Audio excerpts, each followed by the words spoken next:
আসসালামু আলাইকুম রহমতুল্লাহি অবরকাতু। সম্মানিত দর্শক মণ্ডলী, দেশ এবং দেশের বাহিরে যে যেখান থেকে আজকের এই প্রতিবেদনে ক্লিক করছেন, সকলকে জানাচ্ছি আন্তরিক শুভেচ্ছা এবং অভিনন্দন। গুরুত্বপূর্ণ এবং তথ্যবহুল একটি প্রতিবেদনে আপনাদের সবাইকে স্বাগতম। টাইটেল এবং থাম্বনেল দেখে হয়তো অনেকেই অবাক চিত্তে ক্লিক করেছেন, কিন্তু বাস্তবতাটা এটাই। শেখ হাসিনা নিজে বার্তা দিয়েছে তিনি দেশে আসবেন। কি জানা গেল এ সম্পর্কে বিস্তারিত জানাবে, এবং সেই সাথে বর্তমান বাংলাদেশে ডেভিল হান্ট একটা অভিযান চলতেছে ডক্টর ইউনূস কর্তৃক। তো সেটা নিয়েও শেখ হাসিনার একটা গুরুত্বপূর্ণ মতামত জানা গিয়েছে। আমরা সেই আপডেটগুলো আপনাদেরকে দিব। প্রিয় দর্শক মণ্ডলী, মূল ভিডিওতে যাওয়ার আগে কিছু কথা আপনাদেরকে বলতে চাই, এবং যে কথাগুলো আমার বলা দরকার এবং আপনাদের জানাটাও জরুরি। প্রিয় দর্শক মণ্ডলী, এখানে একটা পিকচার দেখতে পাচ্ছেন, হারুন ইজহার সাহেব এই পোস্টটা করছে। এখানে দুটা ছবি যে আপনারা দেখতে পাচ্ছেন, এই ছবিগুলো দুদিন আগের। সেখানে বলা হচ্ছে যে খুনিদের হাসি দেখুন আর নিরাপত্তা আলেমদের হাত করা দেখুন। এখনও আলেম সমাজের হাতে হাত করা। এখানে যে পিকচারগুলো দেখতে পাচ্ছেন, এখনও আওয়ামী লীগের দোসর যারা আছে তারা হাসি খুশিভাবে কেন আদালতে যাচ্ছে? তারা নিশ্চিত হয়ে গেছে যে তাদের বিচার হয়তো আর এখন হবে না। জেনজেট নামক ফেসবুক পেজে লেখা হয়েছে, শাহজাহান খান হাসতে হাসতে পুলিশের ভ্যান থেকে নামলো। সালমান এফ রহমানের পাঞ্জাবিতে একটা দাগ পর্যন্ত নাই। গুমের মাস্টারমাইন্ড জিয়াউল আহসান আরও নাদুস নুদুস হয়েছে। হাত করা পরানো হয় না, ও আজকাল ক্যামেরা দেখলে তারা হাতও নড়ায়। অন্যদিকে এক শহীদের মা আজও কথা বলতে বলতে অজ্ঞান হয়ে যায়। বেশিরভাগ শহীদদের পরিবারের দিকে তাকাতে পারি না। হাসিনার পালানোর 6 মাস হয়ে গেল, অথচ এখনও শাহজাহানের থলথলে চর্বি ভরা হাসি আর শহীদদের জরাজীর্ণ পরিবার দেখা লাগে। এই দুঃখ, এই কষ্টটা কোথায় বলবো? আপনারা আমাকে বলেন, এই দুঃখ কষ্টটা কোথায় বলবো? তাদেরকে এখনও আদালতে তোলার সময় তাদের হাসি মুখ দেখলে কলিজাটা ফেটে যায় যে এরা 15 বছর দেশ শাসন করছে, বিপ্লবী একটা সরকার গঠন হয়েছে, তাদের বিরুদ্ধে কোনো প্রকারের কোনো ব্যবস্থা নিচ্ছে না।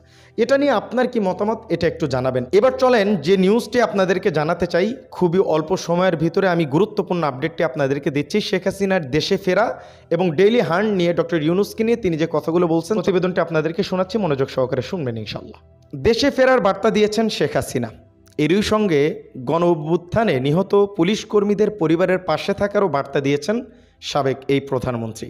অপারেশন ডেইলি হান্ট নিয়ে আবারও ডক্টর ইউনূসকে তোপ দেখিয়েছেন তিনি। মানে এই ডেইলি হান্ট নিয়ে শেখ হাসিনা আবার তোপও দেখাইছেন প্রধানমন্ত্রী আমাদের ডক্টর ইউনূসকে। শেখ হাসিনা দেশে ফেরাতে ভারত সরকারের কাছে আবেদন জানিয়েছিল মোহাম্মদ ইউনূসের অন্তর্বর্তীকালীন সরকার। তবে সেই সংক্রান্ত যাবতীয় আইনি প্রক্রিয়া এখনও সম্পূর্ণ করেনি ঢাকা। এদিকে শেখ হাসিনা এখনও দিল্লিতে আছেন। এখান থেকেই দেশের উদ্দেশ্যে বক্তব্য পেশ করেছেন তিনি।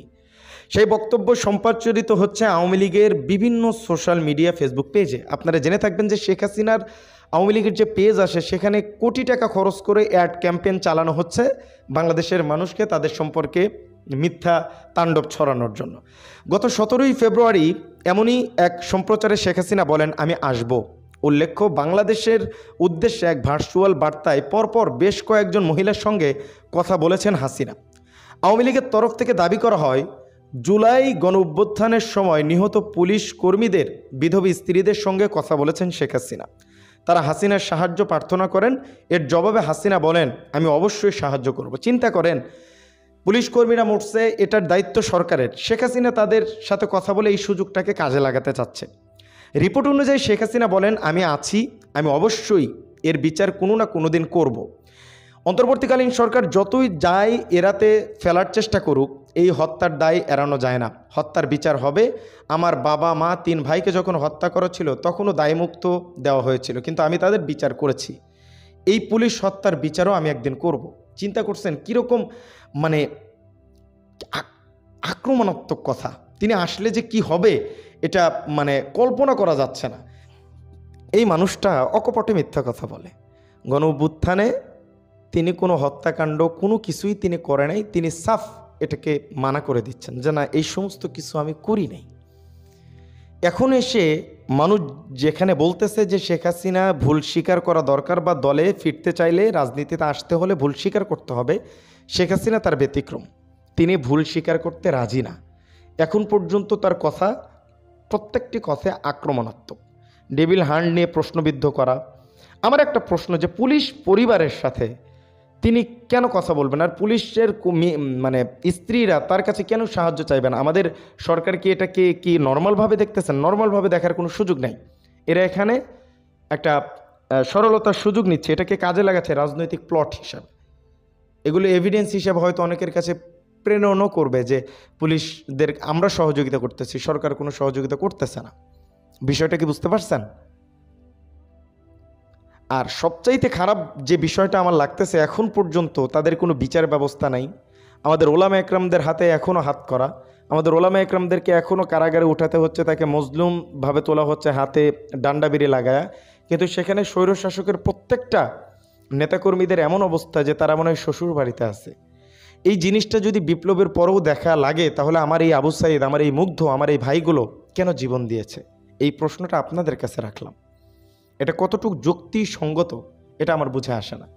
অন্তর্বর্তীকালীন সরকার বিচার করতে কেন ভয় পাচ্ছে, তাদের বিচার কেন করতেছে না, এই প্রশ্নটা জাতির মাথায় এখনও ঘুরপাক খাচ্ছে। আপনারা বিশ্বাস করেন, যদি এই বিচার ব্যবস্থাগুলো করা হতো, বিপ্লবী সরকার যারা বিপ্লব করেছে তাদের ভিতরে যদি সরকার গঠন করা হতো, এরা নির্বাচন করতো না।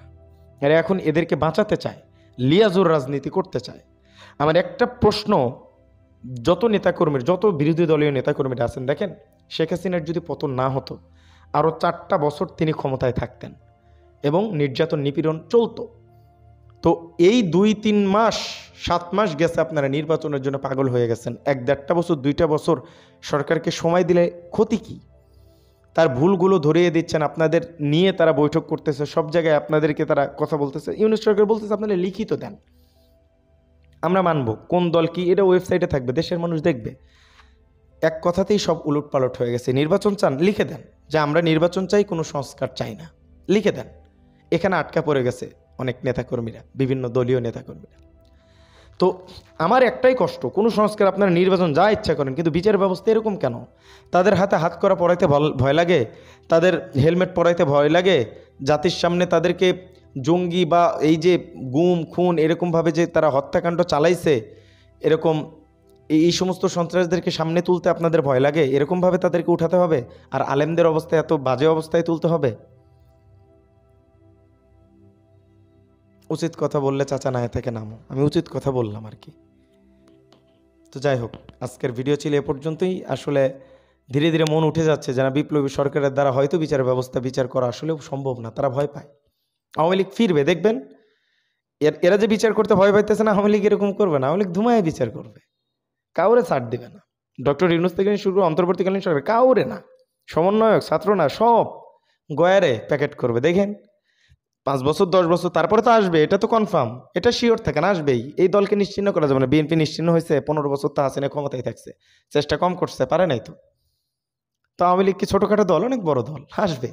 তো যখন আসবে তার বিচার ব্যবস্থা দেখে আপনারা শিখেন, এইবার থেকে শিক্ষা নিয়ে হয় না, আবার নিয়েন, বুঝছেন? তো যাই হোক, আজকের ভিডিও এ পর্যন্তই। আপনাদের কি মনে হয় এটা অবশ্যই কমেন্ট করে জানাবেন। সবাই ভালো থাকবেন, সুস্থ থাকবেন। আসসালামু আলাইকুম রহমতুল্লাহ বরকাতুহু।